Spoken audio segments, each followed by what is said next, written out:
We understand the language of air. So we know about air, we design vacuum cleaners, we know what litres per second is, what millimetres of water pressure is.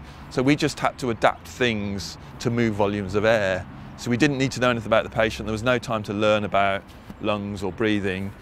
We just needed the experts to tell us to convert that into air, and we can provide it.